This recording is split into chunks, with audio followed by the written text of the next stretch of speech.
முக்கியமான அப்டேட் பார்ப்போம். அதுக்கு நம்ம சேனலை சப்ஸ்கிரைப் பண்ணாமல் இருந்தீங்கன்னா சப்ஸ்கிரைப் பண்ணி பெல் பட்டன் கிளிக் பண்ணி வச்சோங்க. ஃப்ரீயாக ஃப்ரீ கேம்ஸ் வந்து குட்டையாக இருக்கும். டெலிகிராமில் யாராவது ஜாயின் பண்ணிங்கன்னா alerts for all teen people அப்படிங்கிற சர்ச் பண்ணி கண்டிப்பாக ஜாயின் பண்ணிக்கோங்க.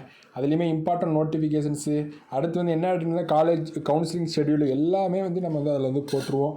சாய்ஸ் ஃபில்லிங் லிஸ்ட்லேருந்து எல்லாமே போட்டுருவோம். ஃப்ரெண்ட்ஸ்க்கும் ஷேர் பண்ணுங்கள். நம்ம சேனலை சப்ஸ்கிரைப் பண்ணாமல் இருந்தீங்கன்னா சப்ஸ்கிரைப் பண்ணி பெல் பட்டனை கிளிக் பண்ணி வச்சோங்க.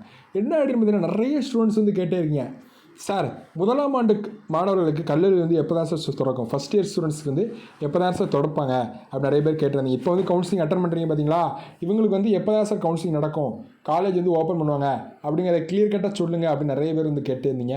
அதுக்கான ப்ரீஃப் எக்ஸ்ப்ளனேஷன் வந்து இந்த வீடியோவில் பார்ப்போம். இந்த வீடியோவை கடைசி வரைக்கும் ஸ்கிப் பண்ணாமல் பாருங்கள். ஃபஸ்ட்டு உங்கள் ஃப்ரெண்ட்ஸ்க்கும் ஷேர் பண்ணுங்கள். இப்போ வாங்க வீடியோ போகலாம். ஃபஸ்ட்டு வந்து என்ன அப்படின்னு பார்த்தீங்கன்னா, ஏற்கனவே வந்து ஆகஸ்ட் 25 கவுன்சிலிங் வந்து ஸ்டார்ட் பண்ணுறதா இருந்துச்சு. அதை செப்டம்பர் 7 நீட் ரிசல்ட்டுக்காண்டி போஸ்ட்போன் வந்து பண்ணாங்க. செப்டம்பர் 10 வந்து என்ன பண்ணியிருந்தாங்க அப்படின்னு பார்த்தீங்கன்னா கவுன்சிலிங் வந்து ஸ்டார்ட் பண்ணியிருக்காங்க. செப்டம்பர் 10 வந்து ஃபஸ்ட் ரவுண்டு வந்து கால்ஃபார் வந்து பண்ணியிருக்காங்க. அடுத்து வந்து என்ன அப்படின்னு second round, third round, fourth round வந்து எப்போ முடியுது அப்படின்னு பார்த்தீங்கன்னா அக்டோபர் 29 to 30 நடக்கு. அப்போது வந்து என்ன அப்படின்னா அக்டோபர் மந்த் வரைக்கும் ஃபோர்த் ரவுண்ட் வந்து நடக்கு. இதுக்கப்புறம் வந்து வேக்கண்ட்டாக இருந்துச்சு அப்படின்னா கண்டிப்பாக வந்து ஃபிஃப்த் ரவுண்ட் நடக்கும். அடுத்து SCA to SC கவுன்சிலிங் வந்து நடக்கும். இப்போ கரெக்டாக அக்யூரேட்டாக சொல்லணும் அப்படின்னா காலேஜ் வந்து எப்போ வந்து ஓப்பன் ஆகும் அப்படின்னு பார்த்தீங்கன்னா November 15 or November 20 மேலே வந்து கண்டிப்பாக வந்து காலேஜ் வந்து ஓப்பன் பண்ணிடுவாங்க. November 15 or November 20 வந்து கண்டிப்பாக காலேஜ் வந்து ஓப்பன் பண்ணிடுவாங்க.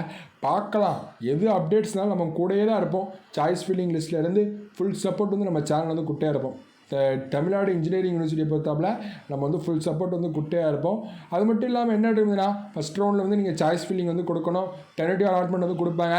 அடுத்து நீங்கள் டிசி சென்டரில் சர்டிஃபிகேஷன் வந்து போகணும். சர்டிஃபிகேஷன் முடித்த உடனே உங்களுக்கு வந்து என்ன இருக்கும் அப்படின்னு கேட்டிங்கன்னா final allotment order, provisional allotment order வந்து இருக்கும். ப்ரொவிஷனல் அலாட்மெண்ட் முடிஞ்சதுக்கப்புறம் நீங்கள் வந்து சும்மா இருக்க வேண்டியதான்.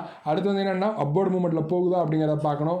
அதுக்கப்புறம் வந்து second round, third round, fourth ரவுண்ட்லாம் முடிஞ்சதுக்கப்புறம் காலேஜுக்கு ஓப்பன் ஆகிறதுக்கு எல்லாருக்கும் ஒரே டேட் வந்து கொடுப்பாங்க. அப்போ வந்து நீங்கள் ரிப்போர்ட் பண்ணி காலேஜுக்கு வந்து போய்க்கலாம். இதான் ஒரு முக்கியமான ப்ராசஸ். பார்க்கலாம், வரக்கூடிய வீடியோஸ் தொடர்ந்து பாருங்கள். தேங்க் ஃப்ரெண்ட்ஸ், பார்க்கலாம். சரி வீடியோஸ் போட்டே இருக்கும். Thank friends.